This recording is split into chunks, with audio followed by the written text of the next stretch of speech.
नमस्कार। अखबार रिपोर्टर के इस अंक में आपका स्वागत है। बांग्लादेश के जो नेशनल एडवाइजर हैं मोहम्मद यूनुस, उन्होंने एक किताब पाकिस्तान के एक जनरल जिनका नाम साहिर मिर्जा है उनको गिफ्ट किया था। और इस किताब पर के पन्नों मतलब उसके फ्रंट पेज पर कुछ ऐसी तस्वीरें बनी थी जिसमें विवाद हो गया है। और इस किताब का नाम है द आर्ट ऑफ ट्रायम्फ। ये किताब जो है वो जो आंदोलन हुआ था वहाँ पर शेख हसीना को हटाने के लिए, उस आंदोलन से जुड़े हुए कुछ तस्वीरें हैं उसमें दिखाया गया है। लेकिन इस पे एक भारत की तरफ से भी बहुत काफ़ी इस किताब की आलोचना हुई है और मीडिया में लेकर काफ़ी चर्चा में है। इस किताब में आखिर है क्या, इस बुक्स को लेकर क्यों भारत में विवाद है, आज हम इसी पर चर्चा करेंगे। बात शुरू करें इससे पहले आपसे हमारी गुजारिश है कि आप हमारे चैनल को थोड़ा सब्सक्राइब कर दीजिए। देखिए, जब से मोहम्मद यूनुस आए हुए हैं तब से वो कुछ ना कुछ वो भारत को छेड़ने की कोशिश कर रहे हैं। हालांकि भारत ने इस पर अपनी कोई प्रतिक्रिया नहीं दी है। अभी पीछे आप वो चीन गए थे, उन्होंने अपने आप को नॉर्थ ईस्ट का गार्जियन तक बोल दिया था। विवाद वहाँ तक तो कुछ था ही। उसके बाद इन्होंने पाकिस्तान से अपना संबंधों को मजबूत किया, पाकिस्तान से व्यापार शुरू किया। मैंने कई तरह से वो भारत को छेड़ रहे हैं बार बार। भारत फिलहाल चुप है, लेकिन वो अब इस बार फिर उन्होंने एक भारत को छेड़ने की कोशिश की है। और उन्होंने एक किताब, उस किताब में जैसे कि मैंने अभी बताया कि उस किताब में जो कुछ तस्वीरें हैं, जो उस समय एक पेंटिंग, जो उस समय के जो आंदोलन में जो बच्चों की ने बनाया था दीवारों पर, स्कूल के कैंपस वगैरह में, कॉलेज के कैंपस में, वही तस्वीर को उसमें डाला गया है। और वो लगभग दुनिया के सब बड़े बड़े जो लीडर्स बांग्लादेश में आते हैं या खुद ये जाते हैं तो उनको वो जरूर वो गिफ्ट करते हैं।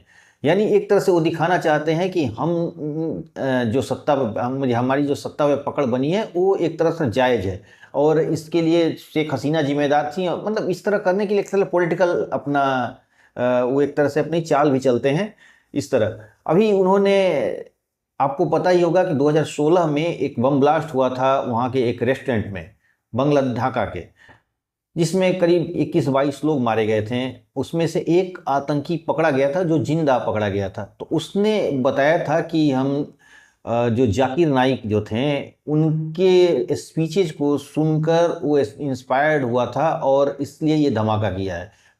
इसी बीच जब एक बात आई तो बांग्लादेश के रिक्वेस्ट पर जाकिर नाइक के ऊपर एक्शन लिया गया और वो फिलहाल बम्बई में रहते थे। फिर वहाँ से वो भागकर सऊदी अरेबिया और फिर इधर उधर भटकते रहे। फिर बाद में मलेशिया में जाकर वो अपना शरण ले लिए जाकिर नाइक।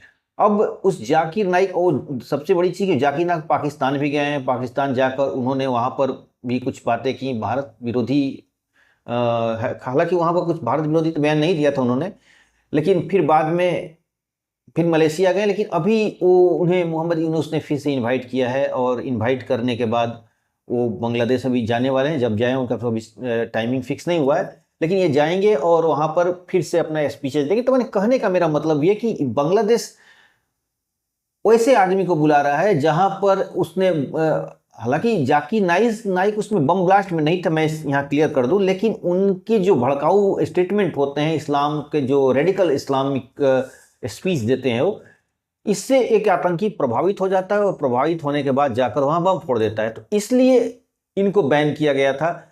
तो और कई भी इनके बयान आए हुए हैं जो हिंदू धर्म के खिलाफ या कुछ इस तरह के बयान हमेशा देते रहते हैं, जिससे भारत में इसकी काफ़ी कड़ी प्रतिक्रिया होती है। इसलिए उनको बैन किया गया। इनकी एक टीवी भी था, पीस टीवी, उसको भी बैन किया गया। लेकिन अब वो बांग्लादेश में पीस टीवी जो है चालू हो गया, ये चालू होने वाला है। एक्यूरेट मैं बता नहीं सकता, लेकिन ऐसी चर्चा है कि वो पीस टीवी बांग्लादेश में जो बैन किया गया था उसको खोल दिया गया है। अब ये जाकिर नाइक वहाँ पर जाएंगे और जाकर वहाँ पर भी कुछ स्पीच वगैरह अपना देंगे।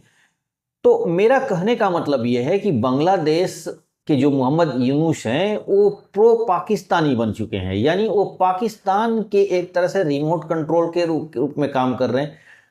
बांग्लादेश और भारत के बीच में एक नदी है, तीस्ता नदी, इसका एक विवाद है, वो पानी को बंटवारे को लेकर है। बांग्लादेश अभी चीन से वो मिलकर, मोहम्मद यूनुस जब गए थे तो वहाँ पर वो रंगपुर डिस्ट्रिक्ट है, वहाँ पर एक डैम बनाने की बात करके वो मैंने एक तरह से प्रपोजल लेकर आए हैं कि वहाँ पे एक डैम बनाया जाए और इसे भारत में थोड़ी नाराजगी है, क्योंकि भारत वहीं से नज़दीक सिलीगुड़ी कॉरिडोर है, और चिकन नेक जिसको बोलते हैं, वो अभी बहुत सेंसिटिव जगह है। 30-35 किलोमीटर का एक गलियारा है जो नॉर्थ ईस्ट को और बंगाल को जोड़ता है। तो ये चीज़ों, अब वहाँ पर आप डैम बना देंगे तो इससे भारत के लिए एक तरह से सामरिक चुनौती पैदा हो जाएगी, और वहीं पर वो एक जो पुरानी मिलिट्री बेस था पहले, तो वहाँ पे एक एयरपोर्ट बनाने के लिए भी प्लानिंग किए हैं। तो कुल मिलाकर ये घेर रहे हैं भारत को। अब आते हैं इस किताब के ऊपर, इस किताब में क्या बातें हुई हैं और क्यों इससे विवाद पैदा हो गया है। देखिए, ये किताब जो है, जैसा कि मैंने पहले भी बताया कि ये कुछ पेंटिंग्स वगैरह हैं जिसमें उस आंदोलन में जो बच्चों ने बनाया था दीवारों पर, स्कूल के कैंपस में, कॉलेज के कैंपस में, यूनिवर्सिटी में, इस तरह उसको उन्होंने ये करके सबकी गिफ्ट करते हैं।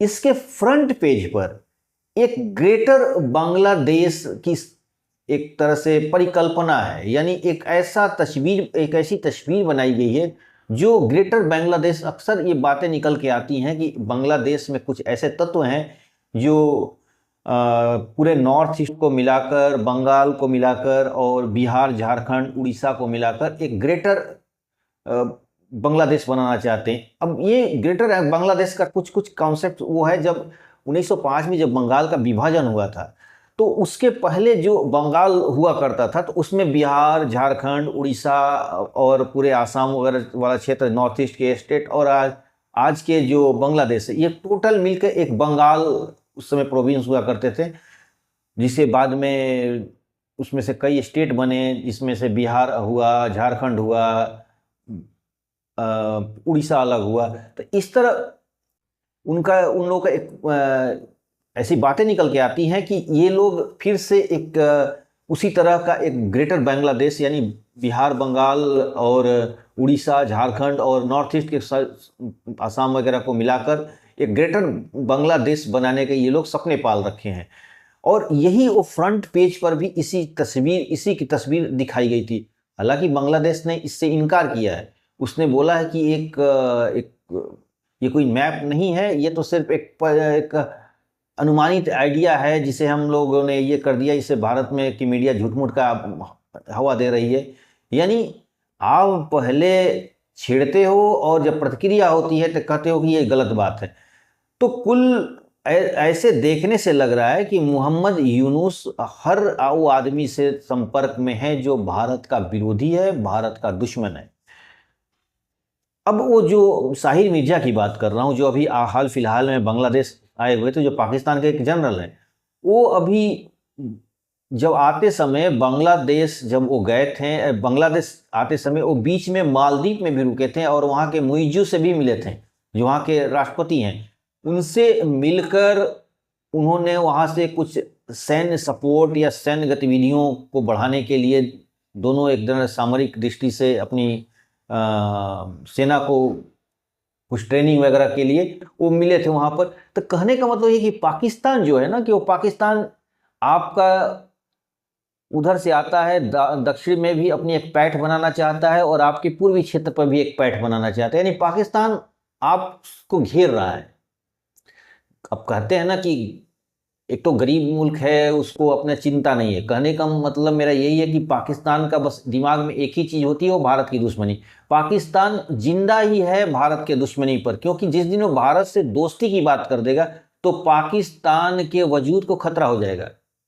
क्योंकि पाकिस्तान जब बना था तो इसलिए बना था कि भारत हमारा एक तरह से भारत के विरोध के ही, यानी हिंदुओं के विरोध में पाकिस्तान बना था। अब जब पाकिस्तान बन के फिर भारत से दोस्ती हो जाएगी तो अब उनके लोगों में ये मैसेज आएगा कि भाई अगर आप ऐसी दोस्ती ही थी तो फिर आप अलग क्यों हुए थे। तो इस चीज को बताने के लिए वो हमेशा भारत को अपनी दुश्मनी को जिंदा रखना चाहता है। और दो वजह एक और है, एक तो बांग्लादेश बना है तो उसके लिए वो भारत को जिम्मेदार सोचता है, और वो सोचता है किसी तरह हम भी भारत के कुछ टुकड़े कर दें। अब क्या बताया जाए, अब वो टुकड़े करते करते कहीं और भी उसके टुकड़े ना हो जाए। वो बलूचिस्तान में डिस्टर्ब है, उधर पाकिस्तान में 3-4 जगह पर डिस्टर्बेंस चल रहा है, और अपने घर को नहीं देखकर दूसरे घर में ज़्यादा दादागिरी करने के चक्कर में पड़ा हुआ। इससे अच्छा पाकिस्तान अपने डेवलपमेंट और विकास और अपने लोगों की भलाई में काम करता तो नहीं, वो काम नहीं करेगा।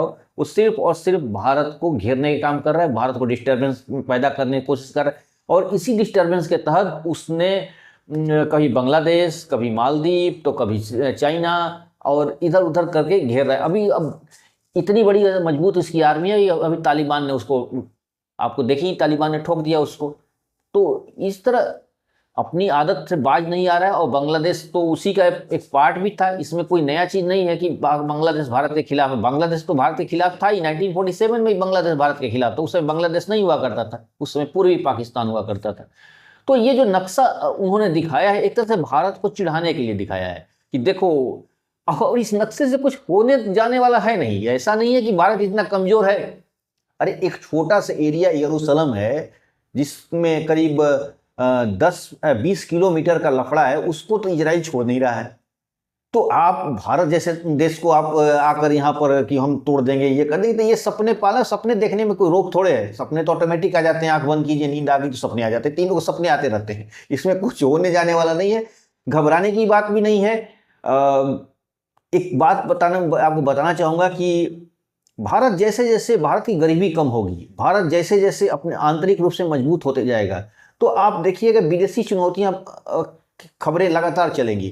क्योंकि अब आंतरिक राजनीति में तो कुछ बचेगा नहीं। गरीबी खत्म हो चुकी रहेगी, बेकारी धीरे धीरे खत्म हो रही है, कोशिश तो सभी सरकारें कर रही हैं। तो भारत तरक्की कर रहा है, इकोनॉमी बढ़ते जा रही है। तो ऐसे में अब भारत के पास अगर राजनीति करने की कुछ बचेगी तो इंटरनल फॉरेन पॉलिसी में, जैसे यानी जो विदेशी राजनीति के बारे में ही अब ज़्यादा चलेगी। कौन देश भारत का दुश्मन है, कौन देश, जैसे अमेरिका वगैरह में होता है, ब्रिटेन वगैरह में होता है, तो उसी तरह का भारत में भी होगा। तो इससे कोई घबराने की बात, इस तरह के न्यूज आगे भी आते रहेंगे और चुनौती पैदा करते रहेंगे। तो आज की बस इतना ही। नए के साथ फिर आपसे मुलाकात होगी। आपसे हमारी गुजारिश है कि आप हमारे चैनल को थोड़ा सब्सक्राइब कर दीजिए, लाइक और शेयर जरूर करिएगा। धन्यवाद।